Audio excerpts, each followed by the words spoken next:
You should answer the questions as you listen, because you will not hear the recording a second time. Listen carefully and answer questions 1 to 4. Hello, madam. I understand you witnessed the accident. Have you got a few minutes to tell me what you saw? Yes, no problem. I don't have to be back at work for a while, so I'm pleased to help. Did you actually see what happened? Yes, I was standing over there near the bus stop. I was on my way to get something for lunch and just happened to be looking at a shop across the road. That's when I saw the red car come out from the junction over there. You don't happen to know what time it occurred, do you? Well, I left work for my lunch break at 1, and it's only about 10 minutes walk away. The office, I mean. So it might have been about 10 past 1. Although I did pop into the shop for something, so it was probably closer to 1:15.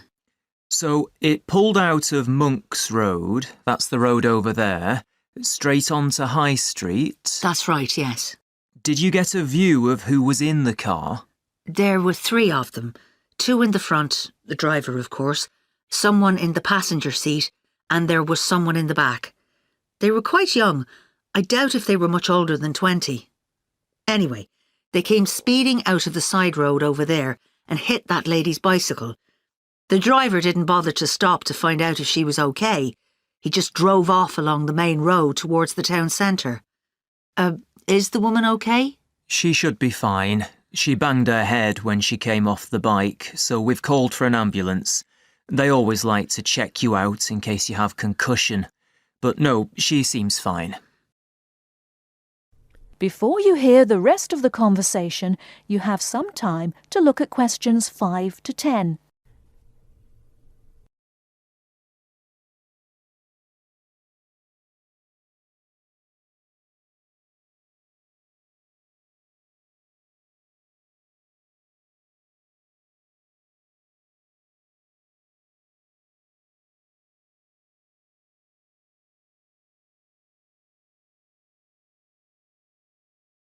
Now listen and answer questions 5 to 10. The bike doesn't look too good, though. I don't think she'll be using that again. I suppose she was very lucky, really. If they'd hit her instead of the front wheel, she could have been seriously injured. It looked like they were just in a hurry and didn't want to stop at the junction. I know the traffic lights aren't working there, so perhaps they thought they could just pull out. Could you give me a description of the car? Do you know the make and model? Well, I'm not very good with cars, but I'm pretty sure it was the same model as my husband's car, a Ford Fiesta. It was red, like I said, and quite old, and the door on the driver's side was damaged. It looked like it had been in another accident some time ago. I don't suppose you had a chance to take down the registration number, did you? I did, actually. Let me see. Y48BYW. Will that help you trace them?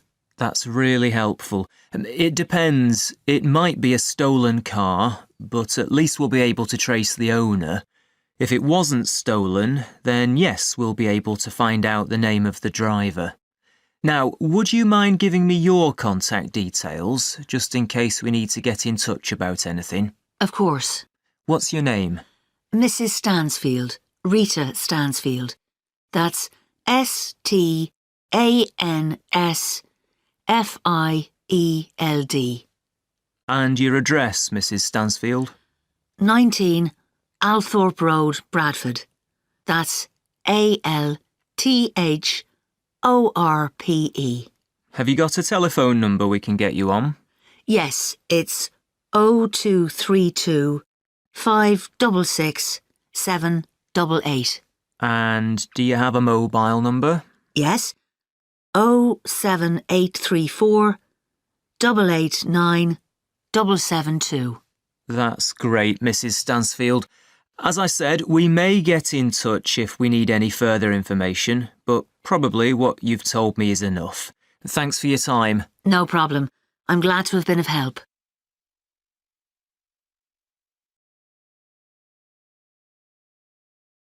That is the end of part 1. You now have half a minute to check your answers.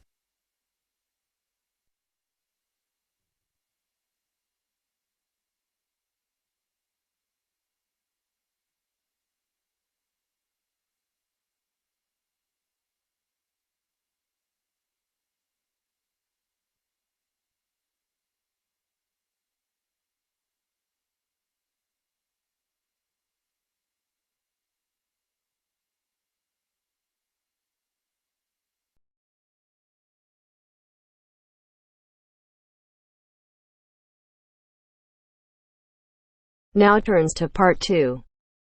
Part 2. You will hear a presenter on a radio show. The presenter is talking to the organiser of an arts festival. First, you have some time to look at questions 11 to 17.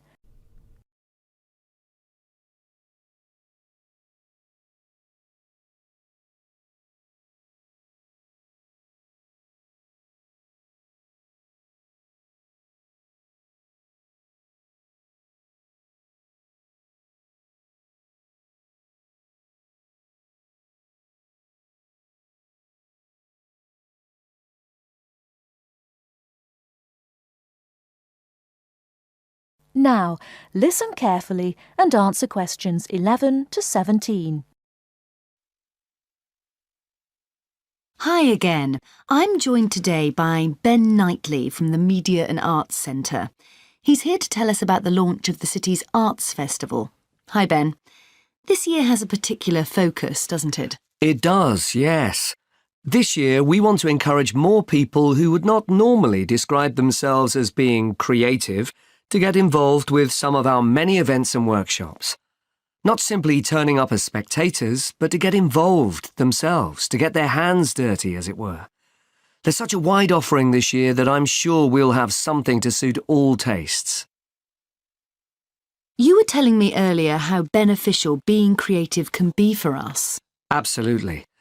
I recently attended a drawing workshop and, even if I do say so myself, came away with a very good sketch I'd done. But what was particularly surprising for me was my feeling of pride and joy when I looked at the sketch again and showed it to the family. It really took me back to the feelings I had as a youngster when I'd made something. I realised that, even as an adult, we can get just as much pleasure and happiness from creative activity. Actually, research has shown that the more we allow ourselves to be creative, the happier we feel.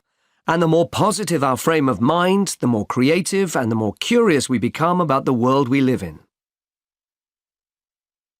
Well, you've certainly persuaded me. So what kind of events can we look forward to? We want to try and include as wide a range of people as possible this year, from people already involved in the creative arts through to elderly people who haven't been creative in years. So, for example, we're inviting people in the creative industries who occasionally suffer from writer's block to join us on one of our creative walks. Walking has been proved to aid creative thinking, and we're running a series of walks during the spring and summer around some of the many beauty spots in and around the city. Then there's our knitting program. We're working with schools in the area to invite grandparents in to teach kids how to knit. It's a great opportunity to bridge the generation gap and rekindle that interest in knitting you may have forgotten about. We also aim to inspire and support people without jobs through a series of free courses, starting with creative writing workshops. These courses will give them an insight into the basic ingredients of a good short story and help participants get their ideas into shape. And for anyone out there who is looking for the chance to explore their creative side, come along to our printmaking workshops. You'll have the chance to study some fantastic prints by local artists, explore different print processes, and take home a print of your own to hang on a wall. Before you hear the rest of the radio show, you have some time to look at questions 18 to 20.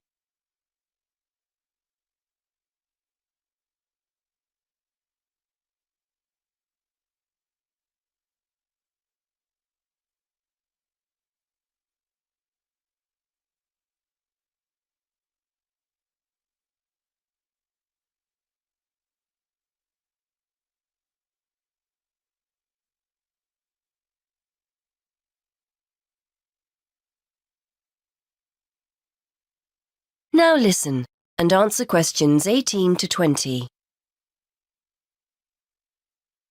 Excellent. So how do we go about getting involved? If anyone is interested in joining one of these sessions, it's important that you contact us first, as places need to be booked beforehand. We ran similar sessions last year and demand was high. As I said previously, there's no charge for any of the workshops, and materials, where appropriate, will be provided on the day. You can get further information on our website, and if you don't have access to the internet, call us on 514-2261. The booking office is open Monday to Friday from 9 to 5, but closes early on a Saturday at 12:30. Many thanks, Ben.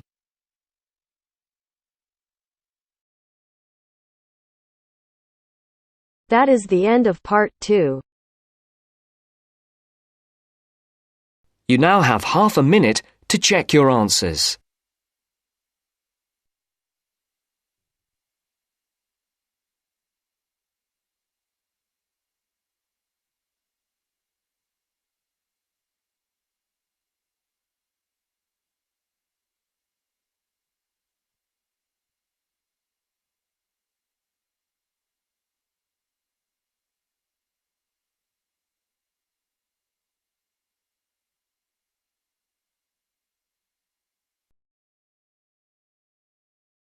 Now turns to part 3. Part 3. You will hear a conversation between a university tutor and a student who has recently started at the university. First, you have some time to look at questions 21 to 25.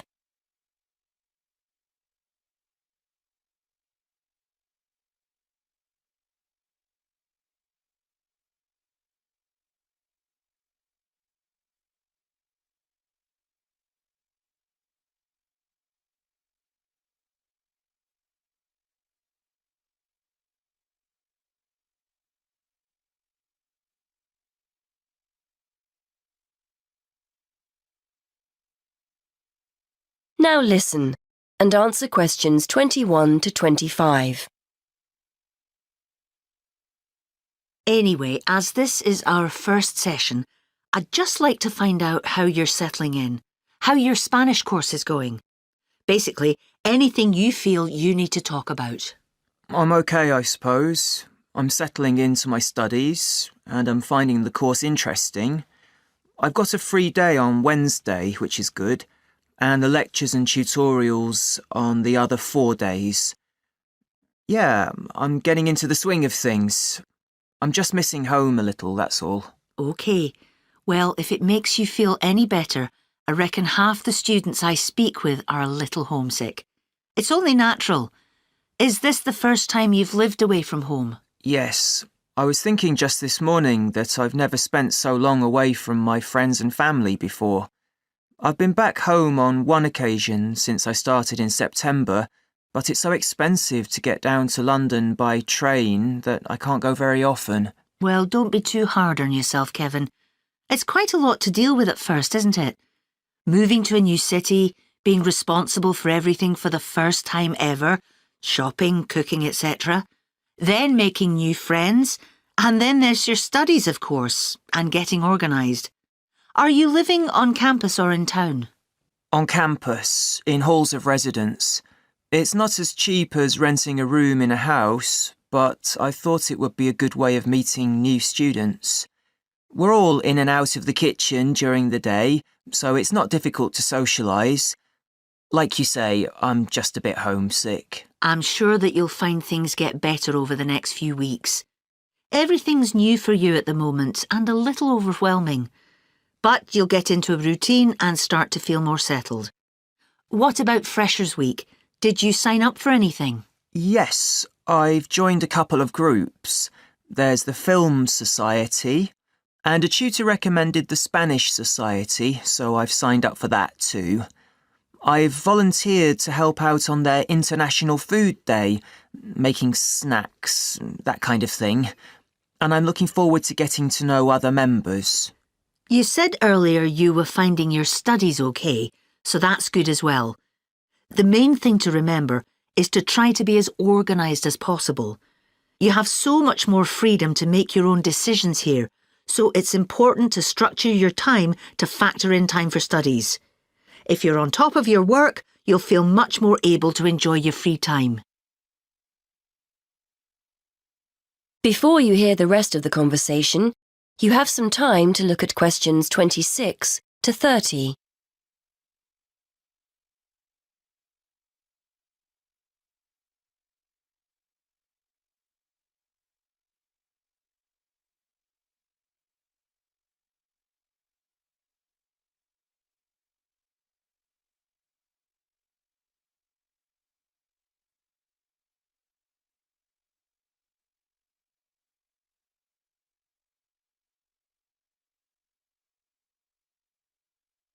Now listen and answer questions 26 to 30. I was hoping you could help me with my essay writing. I seem to be spending ages writing and rewriting essays and, well... The best bet is for you to sign up to the University Writing Tutorial Service. They have people who are in place to support students specifically with these problems.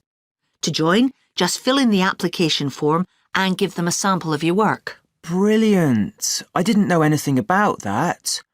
Can I give them one of my essays to look at? They won't give you feedback on a complete essay, I'm afraid, as they may not be subject experts. It's really aimed at developing your academic writing skills. Ideally, you should write something between 1,000 to 1,500 words. If you find their page on the university website, they've got a list of general topics you can try. So, do I just turn up, or do I need to make an appointment? I've got an essay deadline coming up soon, so I'd like to get help as soon as possible. You'll need to arrange an appointment. The first step is to sign up for the service. Download the application form and essay title from the webpage. Don't forget to state when you're available for tutorials on the form. Email the essay and form to the team and they'll get back to you with an appointment time. It usually takes about 1 week from when they first receive your essay to arrange an appointment. You're usually given 1 tutorial a term, but they may offer you further sessions if they think you need them. OK, I'll do that. Thanks for your help.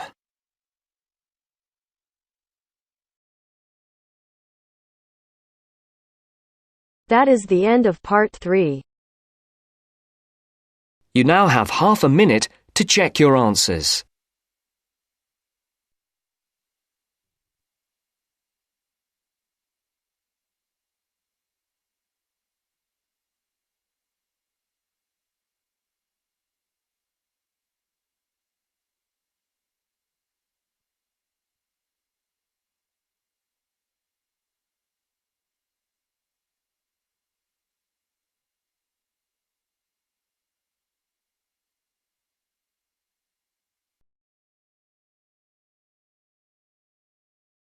Now turns to part 4. Part 4. You are going to hear a lecturer giving a talk on archaeology.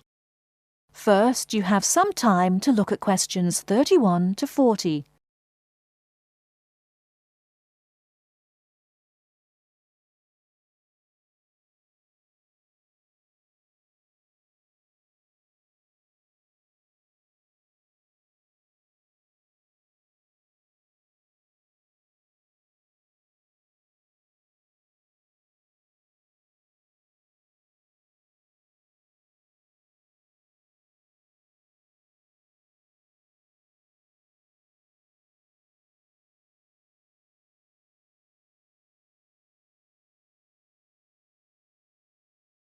Now, listen carefully and answer questions 31 to 40. Many thanks for inviting me along today to talk to you about the results of some very interesting recent archaeological research. The saying, "you are what you eat," is often applied to present-day dietary advice. Certainly, our bodies will show evidence of whether we eat healthily or live on fast food and takeaways. This can be particularly useful in archaeological research. Through a careful analysis of the ancient bones of our ancestors, we can tell a great deal about their diet and the way they lived. I'd like to talk to you today about some research into the early settlers of some remote tropical islands in the Pacific.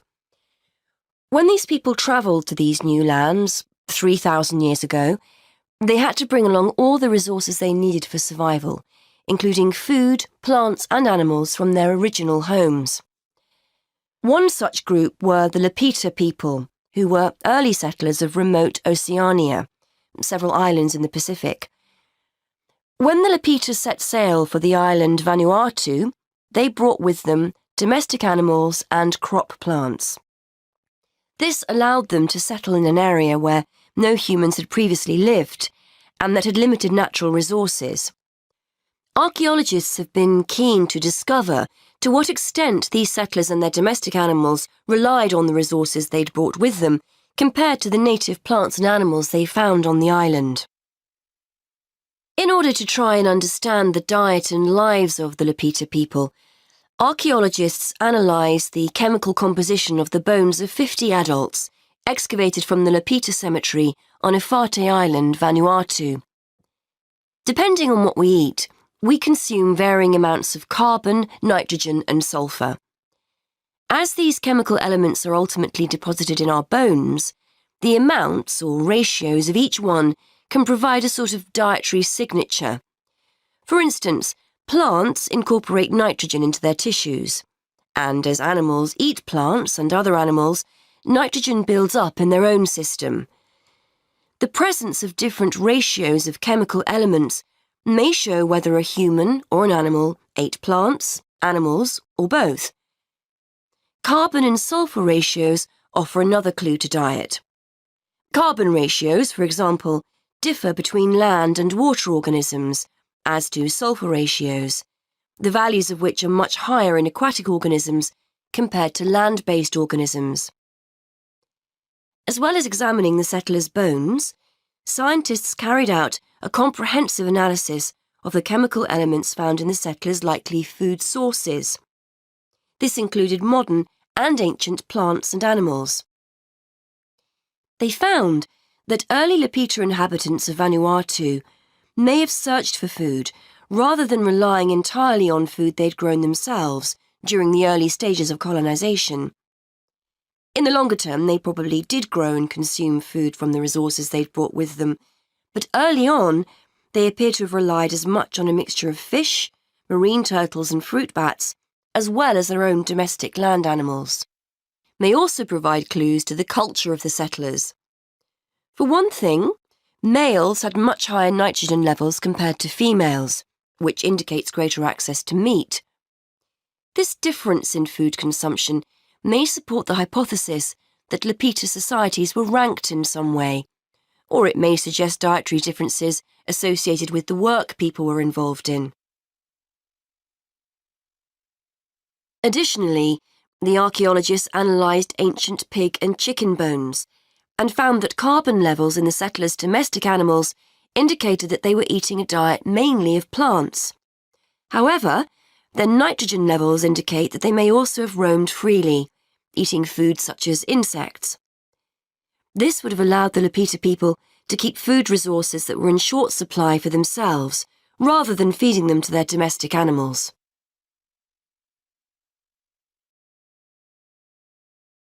That is the end of part 4. You now have half a minute to check your answers.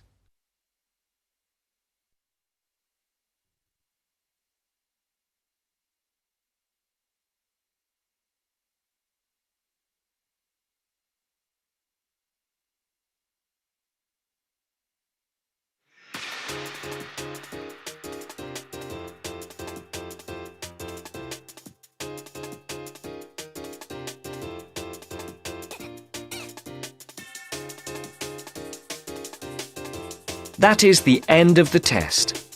You now have 10 minutes to transfer your answers to your IELTS listening answer sheet.